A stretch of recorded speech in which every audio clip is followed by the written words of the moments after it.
What's going on, everybody? Welcome into another episode of the 1796 Sports Podcast, joined by Jim as always. Jim, we're at a mock game week, as Josh Heupel has coined it. Um, then we got some news since we last got a lot of news since we last recorded. Um, Number one on the agenda, obviously, we have our QB1 Joey Aguilar, kind of where we expect it to be at this point. So, how are you feeling about it?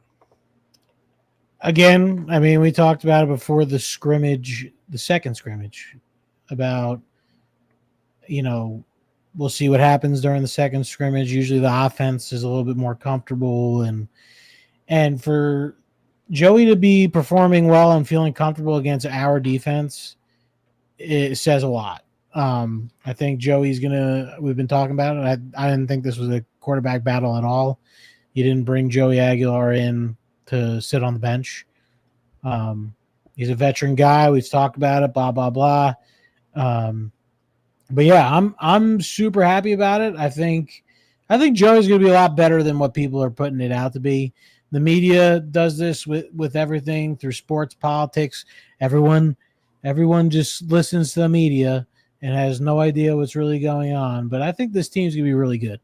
I think you know we're still talking about Joey, but I mean, there's other good news with the wide receivers coming back. Um, three of them are back in practicing, so that's good. We'll talk about that later. But Joey has the weapons. He's got a good offensive line. He's got the running game.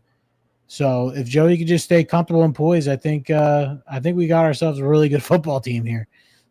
Yeah, 100%. I mean, I think our last episode was right before that first scrimmage that, based on like every report you could find, did not go well for the offense. And you know all the cliches, the defense is further along and training camp and all this stuff, but it was worrying. But I kind of figured that would be the case just because there's so many new pieces there, and the defense, like we've talked about the last month, is going to be pretty good again. So, but it was still concerning. And then you come out of the second scrimmage, and all the reports there were Joey separated himself substantially. Um, and I kind of figured it would take 2 or 3 weeks for him to get comfortable, and that's what Josh Heupel said this morning. I mean, just him getting comfortable and practicing with the players on the team. I mean, he's only been here since middle of the summer. I mean, it's kind of expected, but like you said, I'm not you know thinking this is going to be a horrible season. I mean, and we've talked about it ad nauseum. I mean, I think 8-4 is where we end up as our floor, at least in our opinion. But the only thing that concerned me about what Heupel said today is that the center position is still a battle. Mm-hmm. I don't like that. I would rather that be, under wraps by now, because now that you've got the quarterback position, decided, he needs to be taking snaps from the first string center, and they're still deciding between Satterwhite and Pendleton. So that does concern me a little bit. Yeah, I'm still convinced Pendleton's our guy. I think just because of his veterans, he's been there, done that. Um, and I think Perry is going to be a good guard to stick in there. I mean, he's been getting a lot of praise too in fall camp, turning the corner and maybe having a good year for Tennessee. So I agree, though. I think we all thought we were going to hear, who our guy was as center or even nothing. But the fact that he brought that up, you know, Mm-hmm. kind of worries me. But yeah, I mean, you got to trust him. We trust him this far. He's done great things, and it'll all work out. I think you got two mock up games. I mean, Syracuse isn't just a hand me win, but you should win that pretty comfortably, and Yeah, then ETSU, and then you got the big dogs coming into Neyland Stadium. So yeah. quite literally.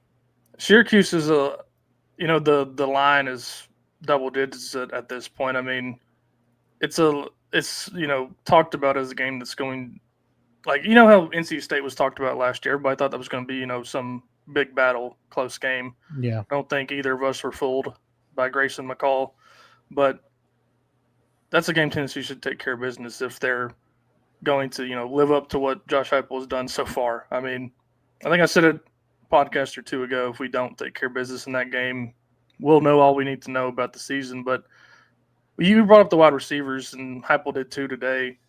Um, Everybody's healthy. The three returning guys that were talked about all year, Brazel, Matthews, and Staley, were all there.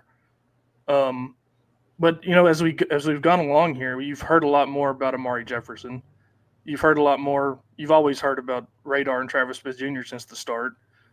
I mean, you've talked again ad nauseum about how the wide receiver room is, I think, in good hands. They're just going to have to go out and prove it. But specifically, Amari Jefferson, I mean, I said it a few weeks ago too. Like, this is a 4-star guy who committed to Alabama. I mean, there's no way that he can't contribute a little bit. So I'm excited to hear that he's been worthy of being talked about at least. Yeah. Same thing goes with Deshaun Brain. I mean, he's been getting hyped up, and Heupel even talked about him being a big part of the offense. That's a great thing for Vol fans to hear. But yeah, Amari Jefferson, what it was between us and Alabama when he was getting recruited here.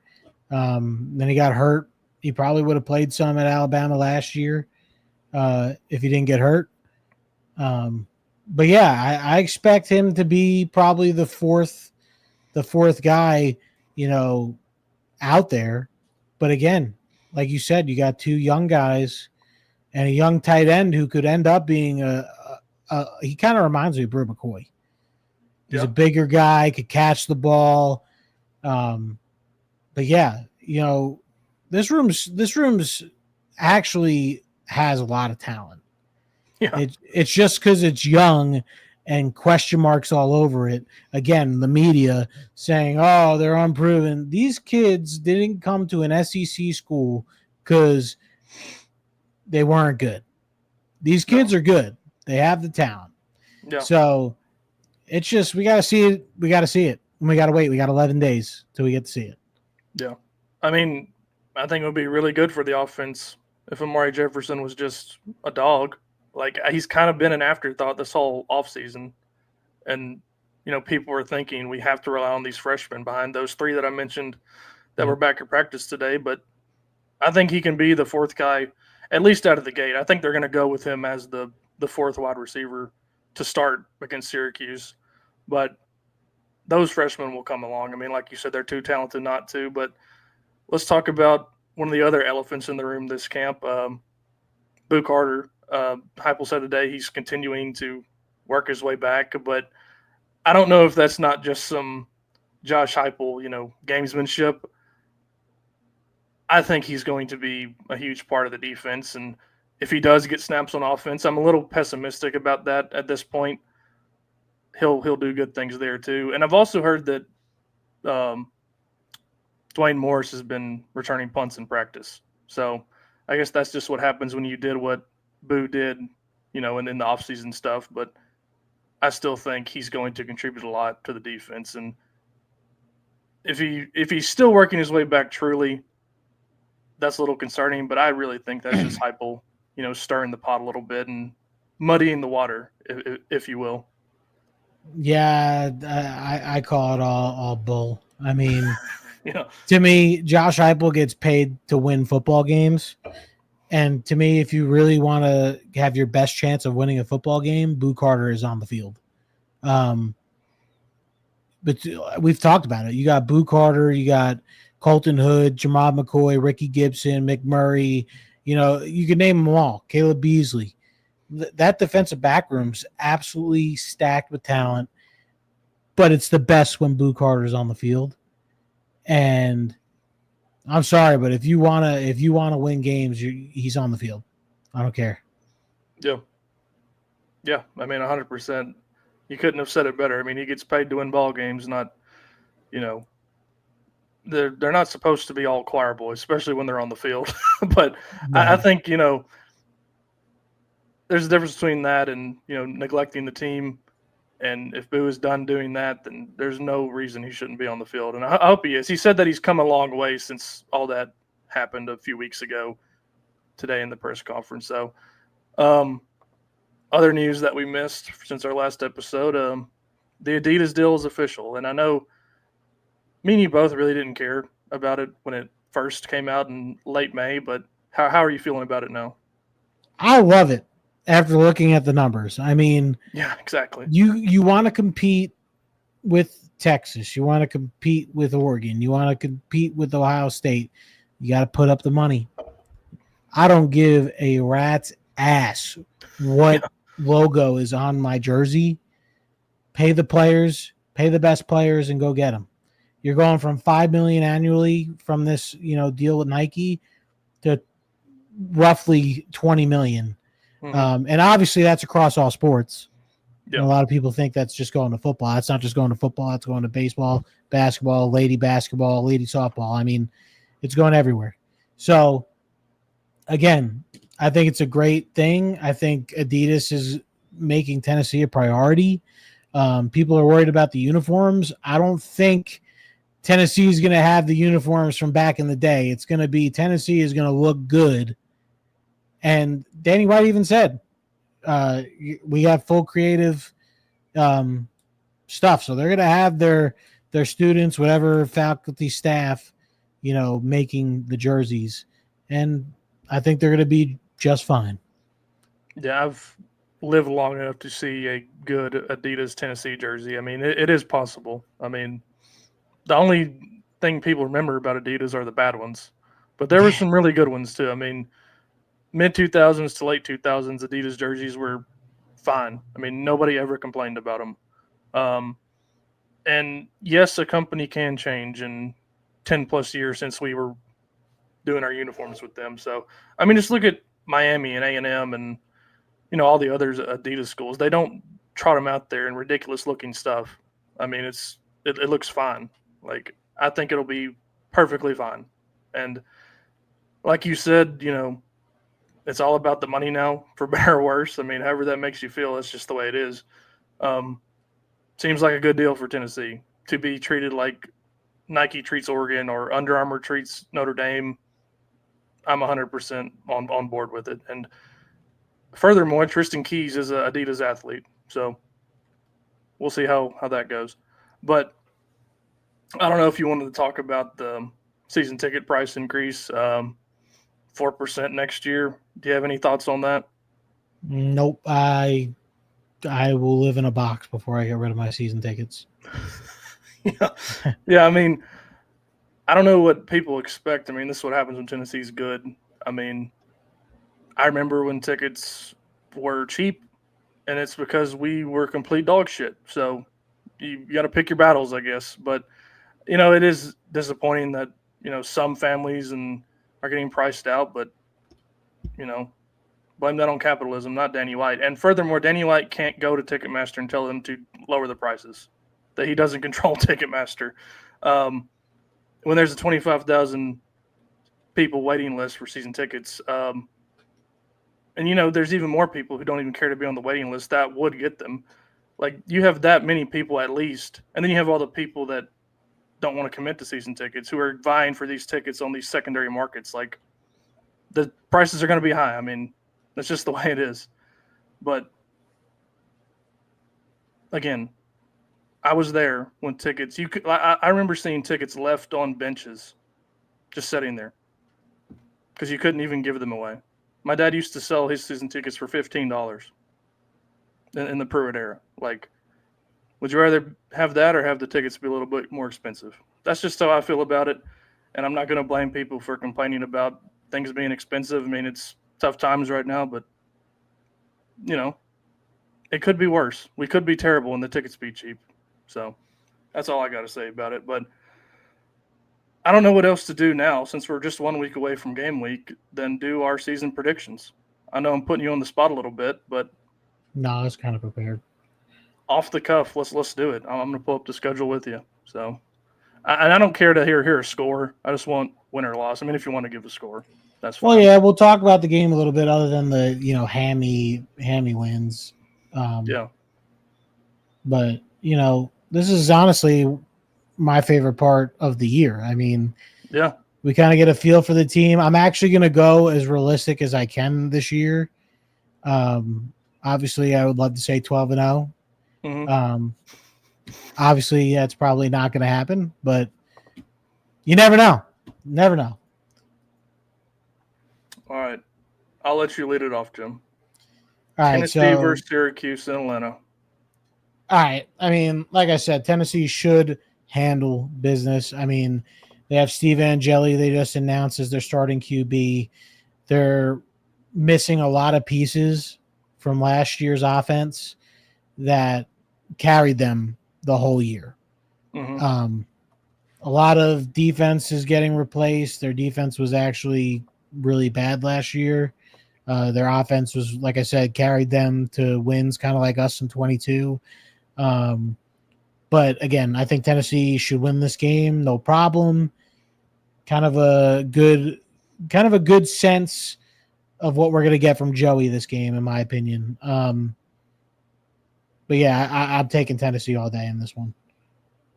Yeah, I would agree. I think I mentioned earlier. I mean, this game is not even being talked about like the NC State game. Like, and we, beat the brakes off NC State just behind our defense and running game and that two tight end set that we unveiled that night in Charlotte. Um, I'm expecting a double digit win. I don't know if it'll be as bad as what we did in NC State in Charlotte, but I'm expecting like a comfortable like 17 to 28 point win there, and I don't think it'll be too much trouble. I mean, like you said, they were good last year on offense, but their defense, you know, that'll probably be the same, and their offense will be worse. So Tennessee should roll in that one, and then East Tennessee State. I mean, we all know what's going to happen there. I mean, Right. that's a warm up game. That's get these young guys experienced and don't get hurt for Georgia and Georgia, Neyland Stadium, September 13th, 2:30 on ABC, 3:30 Eastern time. Go ahead, Jim. Oh, you have no idea how bad I want to say we're finally going to beat them. You have no idea, and I know you're on this in the same boat. Um, I think it's going to be a close game. I think Tennessee's defense is good enough to keep it close. I just don't. It's just the question marks with the offense that is keeping me from saying Tennessee's going to win this game. So Yep. I'm going to stick with it and say Georgia's going to win, but I don't think it's going to be a double digit win. I think it's going to be 7 to it's going to be a close 7 or a field goal game. I think Neyland's going to be rocking. It's going to be back and forth all game, but I think Georgia's got plenty of talent, and Kirby Smart has had Josh Heupel's number since Josh Heupel took over. It's about the only coach that you could say that about. Yep. But yeah, I'm going to go with a loss here. Yeah. I'm probably going to end up in the same boat. It's just this seems like the game that Joey figures out that you can't do what you did at App State in the SEC, and I think it's going to hurt us in that game. Um, the pros there for Tennessee is it's Gunnar Stockton's first road start, and it's in top 2 toughest places to play in the country, and it's not 2. And hopefully the defense can force turnovers, offense hits a few deep balls, but I think a back-breaking turnover turns the tide in that game. Yep. I can see it now, and I don't even know if Joey looks great in the first 2 games, it probably still won't change my mind. Like Georgia's a whole different animal than Syracuse and East Tennessee State. Like I'll probably feel the same way no matter what Joey does in those first 2 games. He's going to have to go out and prove it to me. It also feels it feels like the type of game where like we go into half maybe with a lead, like a 3-point lead, and everyone's all hyped up, and it's like, oh, we're like we actually have a chance, and then boom, like you said, turnover, something happens where it's like, there it goes. Yeah. I hope we're both wrong, but Me too. For now, I think you got to pin that as a loss. So Yeah, we may eat our words later. I hope I eat them. I hope I Me eat them too. with a I'll freaking. eat them with a baby fork. I'll eat them with a crispy Diet Coke next to me. Yeah. Like, and it would be awesome. But UAB the following week in Neyland, another game Tennessee should roll in. Not much needs to be said. We're both predicting wins there. At Mississippi State, to me, that feels like this year's possible Arkansas. Yeah. Trap.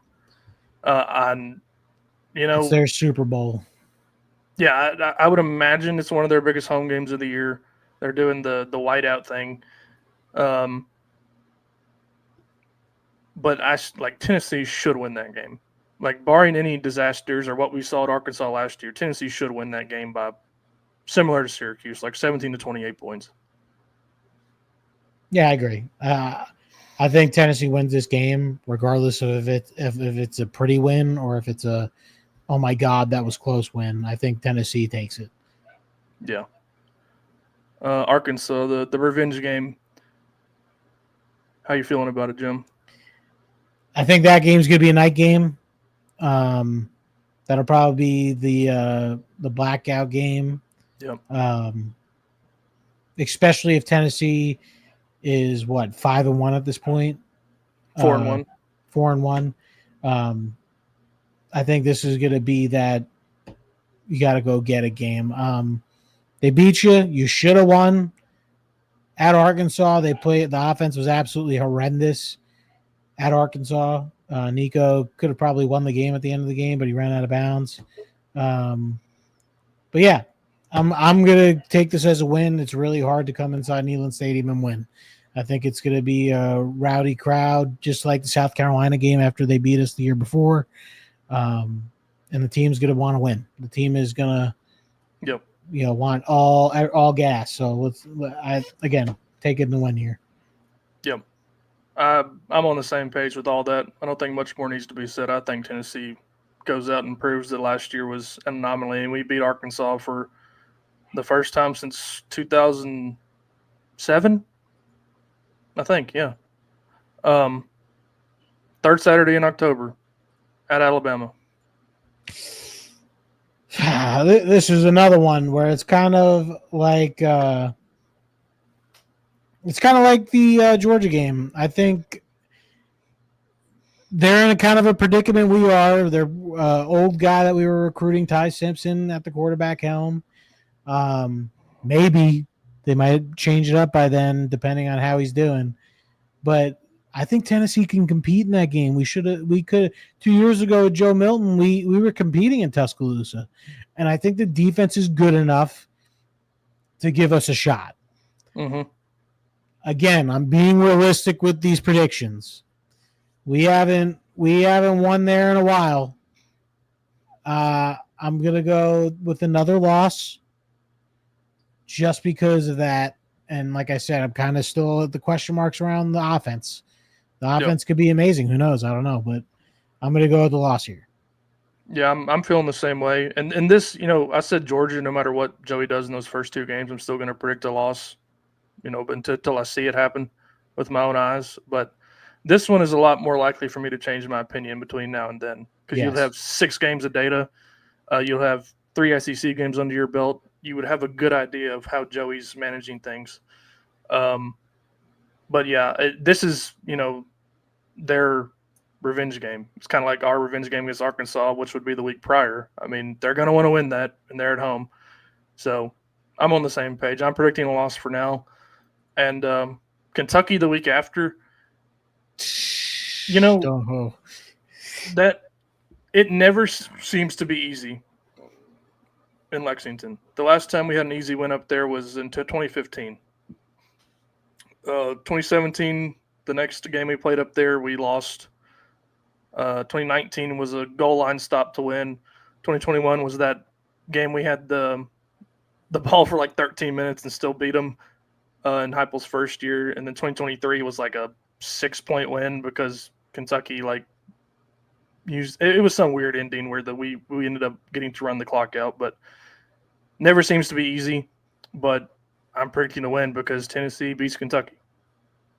That, and I just don't think they're kind of in the same predicament as us with the quarterback spot. Calzada is a unproven in the the big games here. I don't think they could keep up with it. I don't think he's going to be able to handle the defense there. I think it's going to be another win. Yeah. This next game is the biggest question game mark of the year. It's the biggest question mark on the schedule for me, and you just said it. I mean, last year this was the litmus test. I think this year, even though it's later in the season, it is too. This could be the difference between you know Playoffs or not. that or 8-4 and 10-2. I mean, this could give you momentum 2 weeks later at Florida, or it could give you some pause going into Florida 2 weeks later. Um, just looking at everything and everything I know about both teams, and it being in Neyland, I'm gonna say Tennessee wins it now. But Close game. yeah, I Close think it's game. gonna I think it's gonna be a terrific shootout type of game. Would not be surprised if we lost. No, But again, inside Neyland Stadium, going to be a huge game. I think both teams. So I'm going Tennessee here as well, just because it's home. By then, like this all could change. Who knows? The offense might be insanely good, and we might be like, oh my god, we might win 11 games. Who knows? yeah. We don't know. So yeah, I'm taking that as a win. New Mexico State, don't have to talk about that one much. Tennessee will win that game. At Florida, second to last game of the year. How you feeling, Jim? I think it's the year, bro. I think Tennessee finally gets it done in Gainesville. Some way, somehow. The defense, I think, is going to be better. The linebackers are going to be better. By then, you hopefully have a healthy Jamal McCoy. You got Ricky Gibson. You got Boo Carter. You got name them all. I think the defense could slow down the Gator offense that I just don't think is going to be amazing. I don't care, DJ Lagway, whatever. He got absolutely crushed when he came inside Neyland Stadium. But again, I'm going Tennessee here. I don't know what it is, but I got a feeling Tennessee is going to do something and sneak a road game. Because we've talked about it before. If Tennessee could take at least one of the 3 games, Tennessee can make the playoffs. Yeah, I mean that's what it comes down to in odd numbered years when you have to play Florida and Alabama on the road, and you get Georgia at home. You have to win one of the 3, and it's tougher in the odd numbered years. But it's just the way the schedule has broken down for Tennessee the last 25 years. Um, I think I'm on the page of I'll believe it when I see it as far as playing in the swamp Yeah. goes. I mean, but with that being said, I think this really depends on where Florida is at this point in the season. Um, this could be a play-in game. Like this could be 2 8-2 teams going at it, 2 9-1 teams going at it. This could be a huge like game days there type of game, or it could be 2 7-3 teams going at it. I mean, Yeah. 2 6-4 teams going at it. Um, but until I see it, I'm going to predict that a loss. I fell into that trap 2 years ago, and then Joe Milton. He should have won that game, though. Joe Miltoned all over the place 2 years ago. So yeah, I'll believe it when I see it. So that's the only game we've disagreed on so far, and we'll round it out with the Vanderbilt And we'll Commodores. agree with this one. They will uh, never beat us again inside Neyland Stadium. I was there the last time they did it, and it was Diego Pavia is going to eat dirt because he is talking hella shit. I don't think Pavia makes it to this game. Like, really? Just the way he plays, though, and everybody knows it's going to be Pavia. He's getting a lot of hype.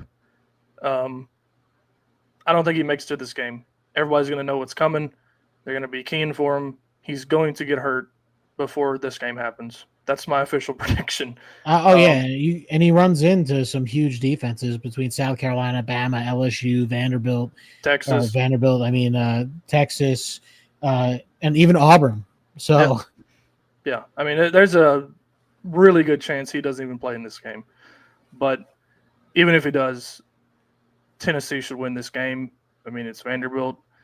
I have lived through Vanderbilt winning 5 of 10 games versus Tennessee, including 3 in a row. I think those days are over as long as Heupel is leading the show over there. Correct. So it looks like you got 10-2 and I got 9-3. Any other final thoughts on this prediction?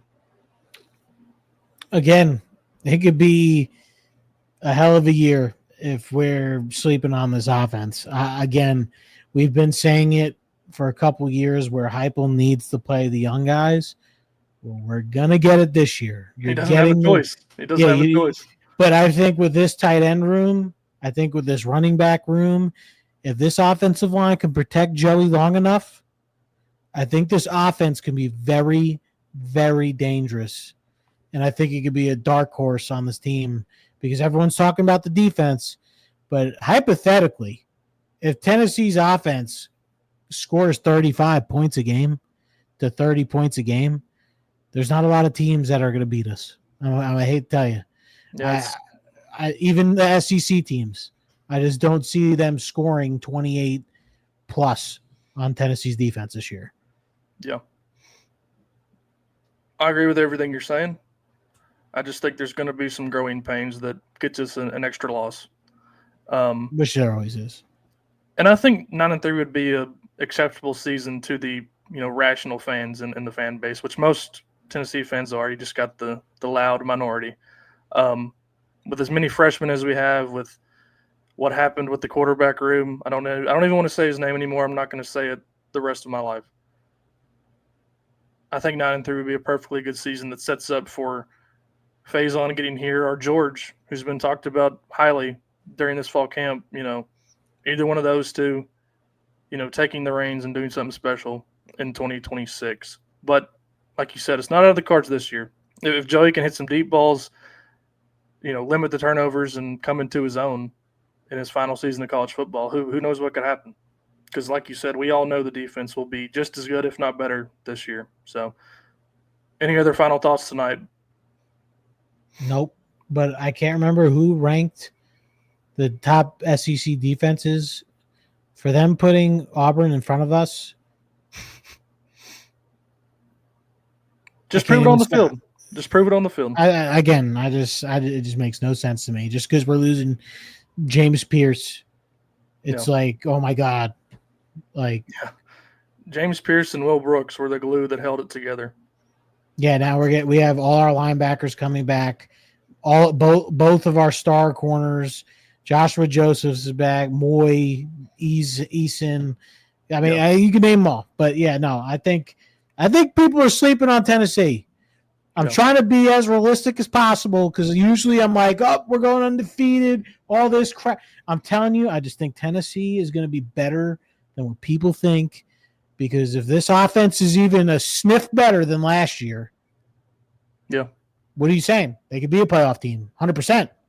If the offense is better, you go 10-2 again.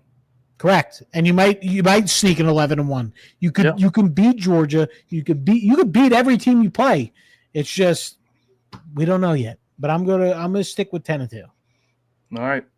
Next time we talk will be game week, buddy. I'm looking forward to it. Yep. Oh yeah. Go Vols. Go Vols.